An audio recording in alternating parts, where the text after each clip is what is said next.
The next coach on the teleconference is Ohio State's Ryan Day.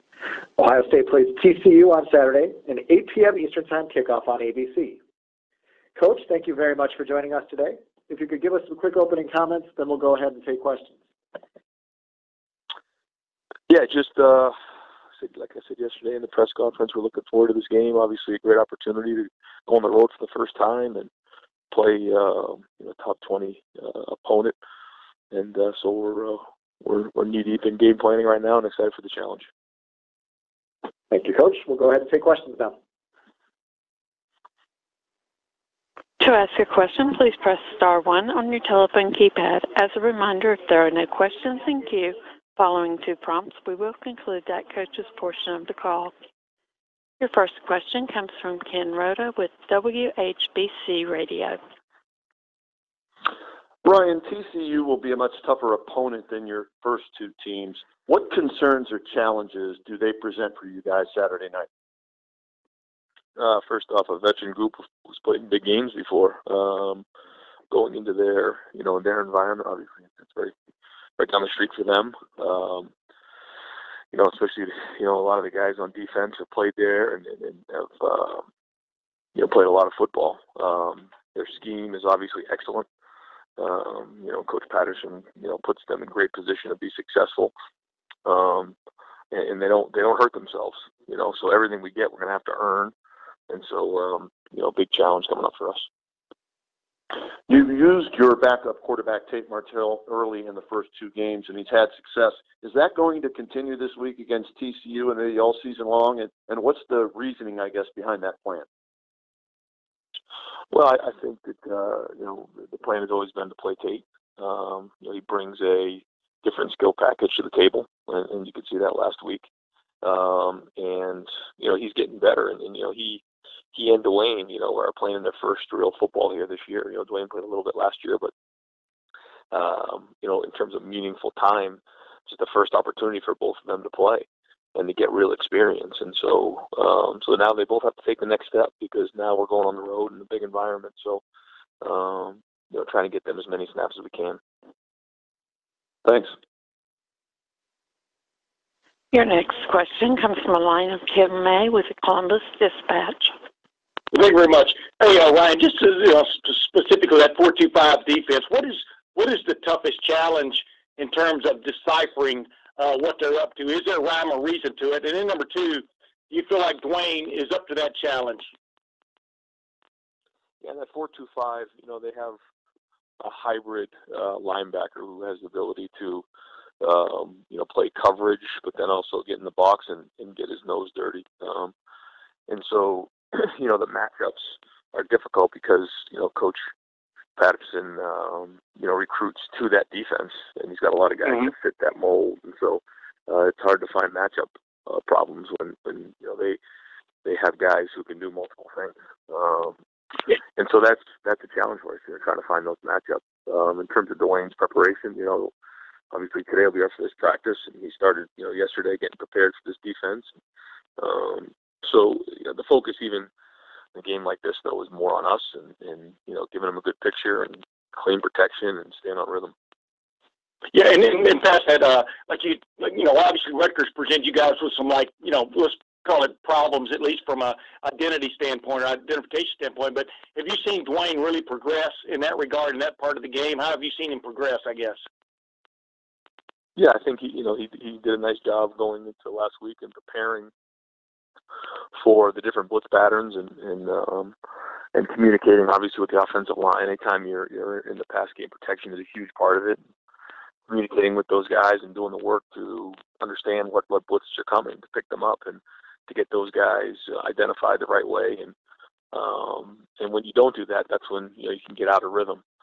So that's a huge part of being a quarterback, and his preparation has been good. But again, this is going to be a step up for us. Thanks, man.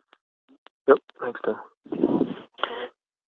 Your next question comes from the line of Bill Rabinet with Columbus Dispatch. Hi, Ryan. Even though you're an offensive coach, I'm going to ask you about 2 defensive guys.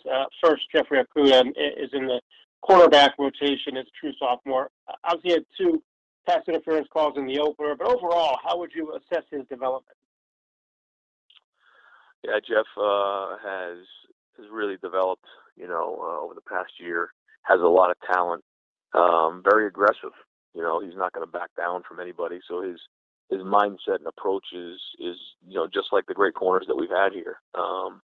And you can see that getting better every day. But I think Coach Shiano and Coach Johnson and Jeff have all worked really, really hard to develop him in terms of his technique and fundamentals. In terms of a kid, he's one of the best kids you could be around in terms of, day-to-day work ethic, and has a smile on his face. And so, when you combine somebody who has talent with great coaching and the great work ethic, good things are happening. And so I think he's got a lot of great football ahead of him this year. And also, could you assess the development of Baron Browning? And as Tough Borland gets more and more reps, what do you think Baron's role will evolve into? Yeah, he's another guy who they came from the same class and from the same state. Both those guys. It's funny you ask, are both going back home this week, and but again, very, very talented, highly recruited, and again, they've put a lot of work in to develop him to where he's at. Where now he's really running from sideline to sideline and making plays, and we know that he's learned a lot from Tough, and Tough, I know, is happy that he's out there playing, because you're going to need depth, especially as the season goes on. So I know both those guys are excited about playing and pulling for each other. Thanks, Ryan. Thanks, Bill. Your next question comes from Kevin Allen with USA Today. Hey, Coach. I want to ask you a little bit more about Haskins, if I could. Where has he made the most progress as a quarterback, and do you expect to see him run more as the season progresses? I think the most progress he's made is in the classroom. There's two areas.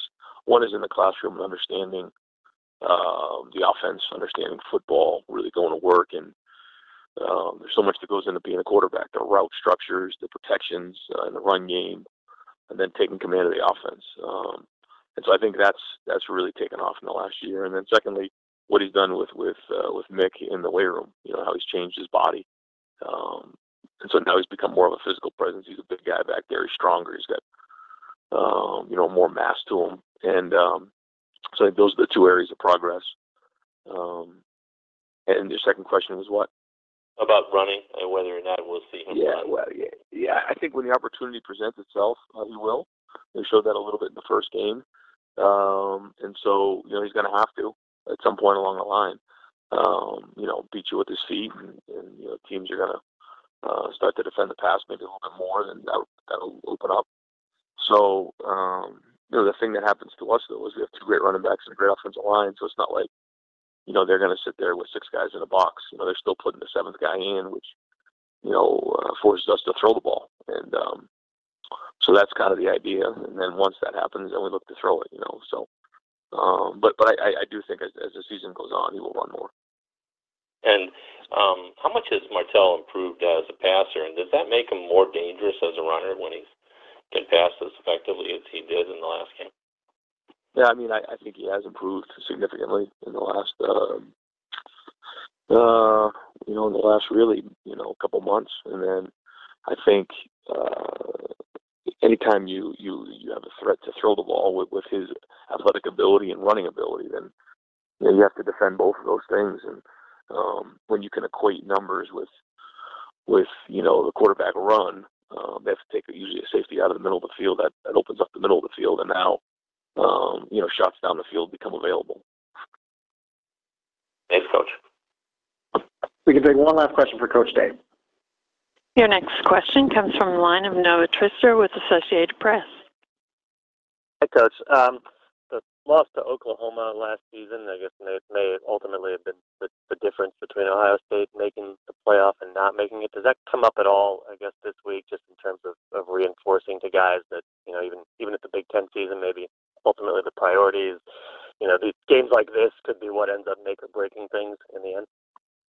No, I think that was a different team last year, and that was a long time ago. But I think they also know every week it's at stake. If last week we lose to Rutgers, that could have been the reason too. So Well, I mean, we're at Ohio State. We're here to win every game. We have to win every game, and that's understood. It goes without saying. So, we know that every time we go out there and play, we're on the line, and it's no different this week. Thanks. Coach, thank you for your time, and best of luck this weekend. Okay, thanks, guys.